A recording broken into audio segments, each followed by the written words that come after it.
والمرض والألم سيد العرب والعجم اسمه مكتوب مرفوع مشفوع في اللوح والقلم جسمه مقدس مطهر منور معطر في البيت والحرم جميل الشيم شفيع الأمم صاحب الجود والكرم والله عاصمه والبراق مركبه والمعراج سفره سدرة المنتهى مقامه قاب قوسين والمكتوب موجود سيد المرسلين شفيع المذنبين رحمة للعالمين راحة العاشقين مراد المشتاقين سيد الثقلين نبي الحرمين إمام القبلتين جد الحسن والحسين مولانا ومولى الكونين وحبيب طبيب قلوب نفوسنا أبي القاسم محمد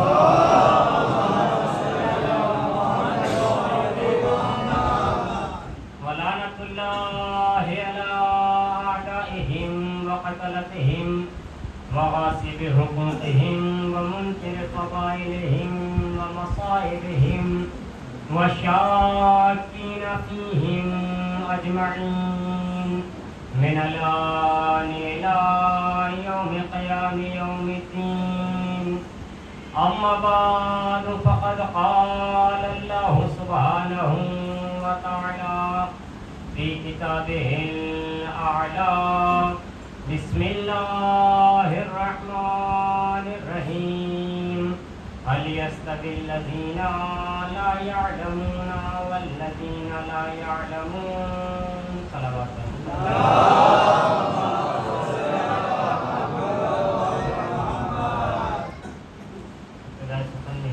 گزار ہوں تمام مومنین سے کہ تھوڑا تھوڑا آگے تشریف لے آئیں تاکہ بعد میں آنے والے حضرات سمٹ کر کے بیٹھ جائیں. آپ حضرات تھوڑا آگے آ کے تاکہ بعد میں آنے والے حضرات کو پریشانی نہ ہو. صلوات پڑھوں گا.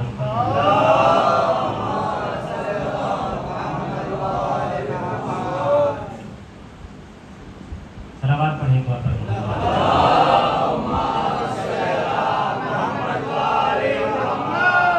بابا نے بلند صلوات پڑھے دیگر پڑھو.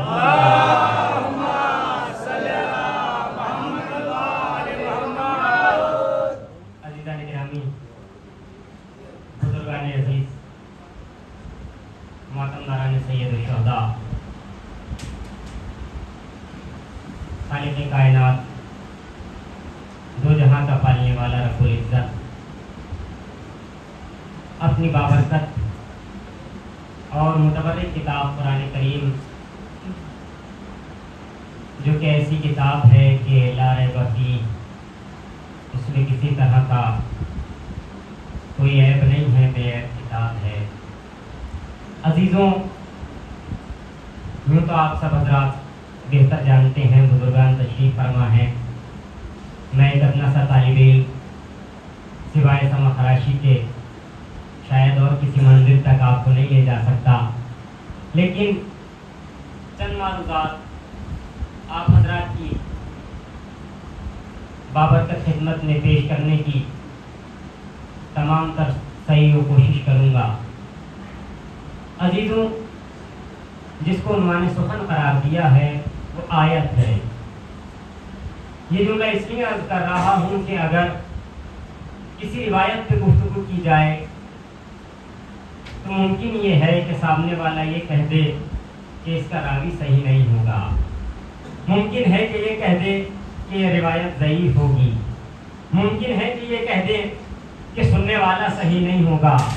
لیکن یہ آیت ہے، اس کا بھیجنے والا بھی صحیح ہے، اور اتنا صحیح ہے کہ اس سے صحیح کوئی ہے ہی نہیں.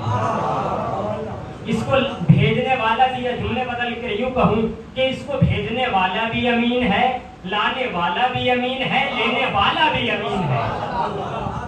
سارے کا سارا سلسلہ امین ہے.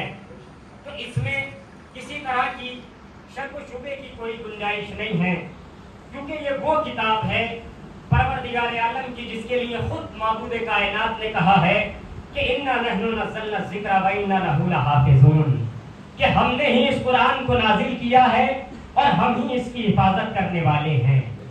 یہ وہ قرآن کریم پروردگار عالم کی کتاب ہے کہ جس کے متعلق پروردگار عالم یہ ارشاد فرما رہا ہے کہ ان کنتم فی ریب مما نزلنا علی عبدنا فاتوا بسورۃ من مثلہ وادعوا شہداءکم من دون اللہ ان کنتم صادقین فإن لم تفعلوا ولن تفعلوا فاتقوا النار التي وقودها الناس والحجارة أعدت للكافرین۔ مختصر سی اس آیہ کریمہ کی وضاحت کہ اگر تم اس کے بارے میں شک کرتے ہو قرآن کے تو اس جیسا لے کر آ جاؤ، اور سب کے سب ایک دوسرے کے پشت پناہ بھی بن جاؤ گے، تب بھی نہیں لا سکتے ہو۔ عزیزوں، اللہ بڑا کریم ہے، سب کے لیے پروردگار عالم کریم ہے، کیونکہ اگر سب کے لیے کریم نہ ہوتا تو عزیزوں سب کو سورج کی روشنی نہ دیتا، سب کو چاند کی روشنی نہ دیتا، سب کو باران رحمت سے نہ نوازتا۔ پروردگار سب کے لیے کریم ہے، پروردگار عالم نے سب کو خلق کیا ہے، وہ ساری کائنات کا خالق ہے۔ اچھا، اب پہلے پروردگار عالم نے یہ کہا کہ جیسا لے آؤ، پھر پروردگار عالم نے کہا اچھا اتنا نہیں کر سکتے، فاتوا بعشر سور مثلہ، اس جیسے 10 سورے لے کر آ جاؤ۔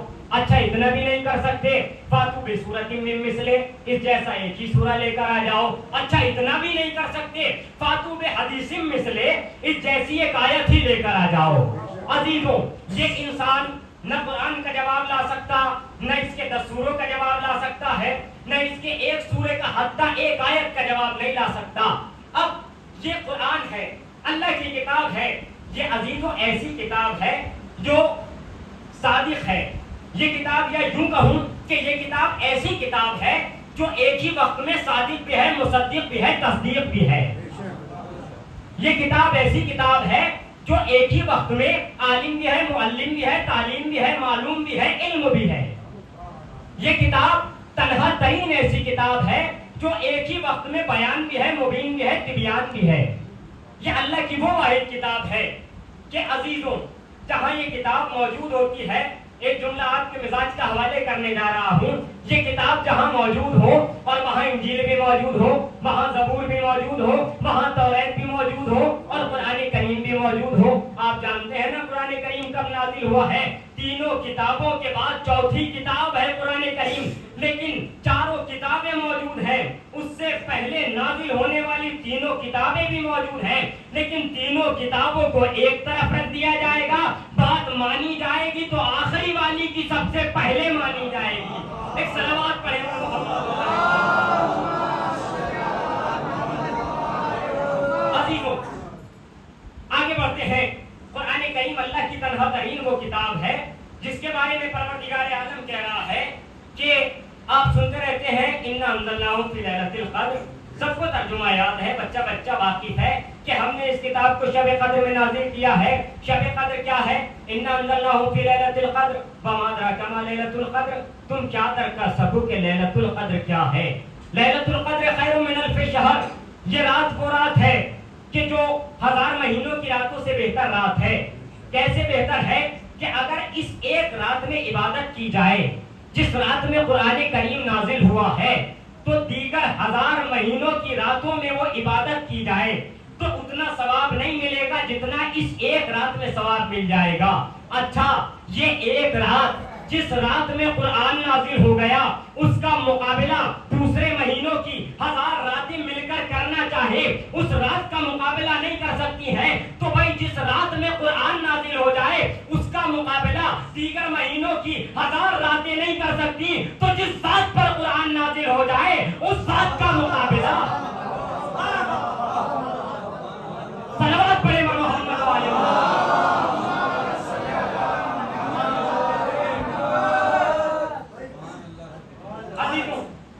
گفتگو کو آگے بڑھاتے ہیں۔ یہ اللہ کی کتاب ہے۔ یہ مہینہ جو آنے والا ہے محرم کا مہینہ ہے، ماہ رضا کا مہینہ ہے۔ عزیزوں اس میں جو ہے بڑی ذمہ داری ہے۔ یہ مہینہ لباس کے تبدیل کرنے کا مہینہ نہیں ہے۔ وہ اور بات ہے کہ ہم لباس لیتے ہیں اچھا ہے، بہتر ہے، لیکن عزیزوں یہ لباس سازی کا مہینہ نہیں ہے، یہ کردار سازی کا مہینہ ہے۔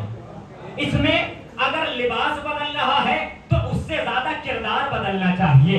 اگر لباس بدلا کردار نہ بدلا تو عزیزوں اس مہینے کا وہ فائدہ نہیں ہوگا جو اہل بیت اطہار چاہتے ہیں۔ اور یہ فائدہ، یہ پروفٹ یہ آپ کو جب ہی مل سکتا ہے جب آپ سمجھیں کہ یہ مجلسوں میں جو ہم آ رہے ہیں تو کیوں آ رہے ہیں۔ ہمیں عزاداری کا مقصد معلوم ہونا چاہیے۔ میں اپنے موضوع کی طرف آ رہا ہوں۔ میرا موضوع گفتگو جو ہے وہ علم کے اوپر مجھے مختصر سی گفتگو کرنا ہے۔ عزیزوں ہم مقصد عزاداری سے واقف ہوں، کیونکہ وقت میں زیادہ گنجائش نہیں ہے کہ میں زیادہ آپ کے سامنے بیان کر سکوں، لیکن جتنی بھی کوشش کر سکوں گا بیان کروں گا۔ عزیزوں یہ مہینہ، اس مہینے میں سب کی ذمہ داری برابر کی بنتی ہے۔ دیکھیے یہ جو مہینہ ہوتا ہے اور اس میں جو لوگ ہوتے ہیں یا ٹوٹل جو ہم سب ہیں، سب کی ذمہ داری بنتی ہے۔ عزیزوں آپ نے سنا ہے اور جانتے ہیں کہ نماز کے کچھ ارکان ہیں۔ نماز کے 11 رکن ہیں نا، جن میں کچھ 5 رکن ہیں اور 6 غیر رکن ہیں۔ رکن کا مطلب یہ ہوتا ہے کہ اگر اسے بھولے سے بھی چھوڑ دیا تو نماز باطل ہو جائے گی۔ غیر رکن وہ ہوتا ہے کہ اگر اسے بھولے سے چھوڑ دیا تو اس کا علاج ہے، وہ تفصیلی بات ہے۔ اگر کسی کو پوچھنا ہے تو قبلہ موجود ہے، یا بہرحال میں بھی ہوں تو طویل گفتگو ہے وہ میں نہیں کرنا چاہتا فی الحال، کہ رکن کا مقصد یہ ہے کہ اگر اسے چھوڑ دیا، بھولے سے بھی چھوڑ دیا تو آپ کی نماز باطل ہو جائے گی۔ جیسے نیت کرنا بھول گئے، قیام کرنا بھول گئے، رکوع کرنا بھول گئے، دونوں سجدے بھول گئے، نماز باطل ہو جائے گی۔ کیوں؟ کیونکہ یہ ارکان نماز ہے۔ اب عزیزوں یہ ارکان نماز تو آپ نے بہت سنے ہیں، بہت پڑھے ہیں۔ آج میں آپ کی خدمت میں ارکان مجلس ذکر کرنے جا رہا ہوں کہ اگر ان میں سے ایک بھی چھوٹ گیا تو مقصد پورا ہو ہی نہیں سکتا ہے۔ عزیزوں ارکان مجلس سنیے۔ ارکان مجلس میں پہلا رکن جو ہوتا ہے وہ ذاکر ہوتا ہے۔ اب ذاکر میں ایک عالم ہوتا ہے، خطیب ہوتا ہے، اور ایک ذاکر مرثیہ خواں، نوحہ خواں یا جو اپنی نظم وغیرہ پڑھ رہا ہے وہ سب ذاکر میں ہی آئے گا۔ تو پہلا رکن ہوا ذاکر، دوسرا رکن ہوا کون؟ بانی، اور تیسرا رکن جو ہے وہ ہے سامعین۔ اگر ان میں سے ایک بھی رکن فوت ہو گیا، ایک بھی رکن چھوٹ گیا تو آپ کی مجلس آپ کا حق ادا نہیں کر سکتے ہیں آپ۔ کیونکہ عزیزان گرامی یہ کیسے حق ادا کریں گے؟ دیکھیے ہر انسان یہ چاہتا ہے میری مجلس بہتر ہو، میری مجلس اچھی ہو، لیکن عزیزان گرامی سب سے اہم بات یہ ہے کہ ان تینوں چیزوں میں یعنی ذاکر میں اور سامعین میں اور بانی میں، ان میں سب سے زیادہ ذمہ داری کس کی بنتی ہے؟ سب سے زیادہ ذمہ داری میرے جہاں تک کہ ناقص علم پہنچتا ہے وہ سامعین کی ذمہ داری سب سے زیادہ بنتی ہے۔ اب کیسے؟ عزیزوں جب منبر پر خطیب آئے تو ہر بات پہ داد نہ دینے لگے، اگر سوچ سمجھ کے داد دیں گے کہ کیا پڑھ رہا ہے، کہاں سے پڑھ رہا ہے، اس کی کوئی بات قرآن و حدیث کے خلاف تو نہیں ہے۔ اگر آپ نے قرآن و حدیث کے خلاف بات پڑھنے پر بھی اگر اس کو داد و تحسین سے نواز دیا، وہ سمجھے گا میں تو بڑا اچھا پڑھ رہا ہوں، میں تو ساری باتیں صحیح پڑھ رہا ہوں۔ اس کا مطلب یہ ہے کہ آپ نے اگر داد و تحسین دی، زیادہ نعرے لگے تو بانی صاحب بھی سمجھیں گے میری مجلس تو کامیاب ہو گئی، بڑے نعرے لگے ہیں، بڑی اچھی مجلس ہوئی ہے۔ عزیزوں مجلس کا کامیابی کا مقصد یہ نہیں ہے کہ زیادہ نعرے لگ جائیں، کامیابی کا مقصد یہ نہیں ہے کہ زیادہ واہ واہ ہو جائے، کامیابی کا مقصد یہ نہیں ہے کہ زیادہ پبلک آ جائے، کامیابی کا مقصد یہ ہے کہ آنے والوں کو وہاں سے ملا کیا، وہ آئے تھے تو لے کے کیا جا رہے ہیں۔ ایک سلامات پڑھے گا محمد